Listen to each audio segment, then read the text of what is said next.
የኪዳናት ሁሉ የበላይ የኪዳናት ሁሉ ማህተም ኪዳነ ምህረት እንኳን አደረሳችሁ። ቻናሉ አዲስ ስለሆነ ሁላችሁም ሰብስክራይብ አድርጋችሁ በመጀመር ቪዲዮውን ላይክ በማድረግ ድጋፋችሁን እንድትገልጹልኝ ጠይቃችኋለሁ።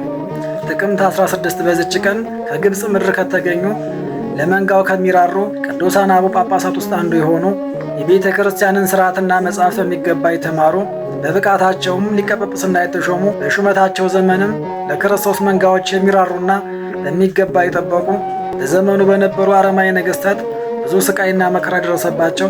ከብቃታቸውም የተነሳ ከማረፋቸው በፊት ከእርሳቸው በኋላ የሚሾመውን በጸጋ እግዚአብሔር አውቀው የተናገሩ በሹመታቸው መንበርም 19 ዓመት ኖረው እግዚአብሔርን አገልግለው መንጋዎችን በሚገባ ጠብቀው በዚች ቀን በክብር ያረፉ 49ኛው የግብፅ ሊቀ ጳጳስ ቅዱስ አባ ያቃቱ ዓመታዊ በዓላቸው ይከበራል።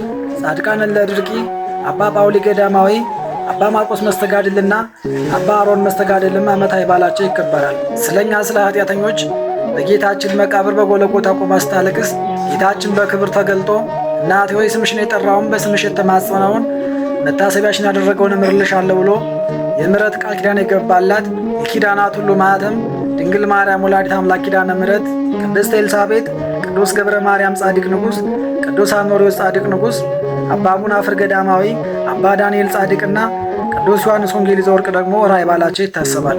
ለእግዚአብሔር ክብር ምስጋና ይሁን። እኛም ቅዱሳኑን አክብረን በስማቸው ምግባር ትሩፋት ፈጽመን በረከታቸው እንድንሳተፍ አምላከ ቅዱሳን ይርዳን።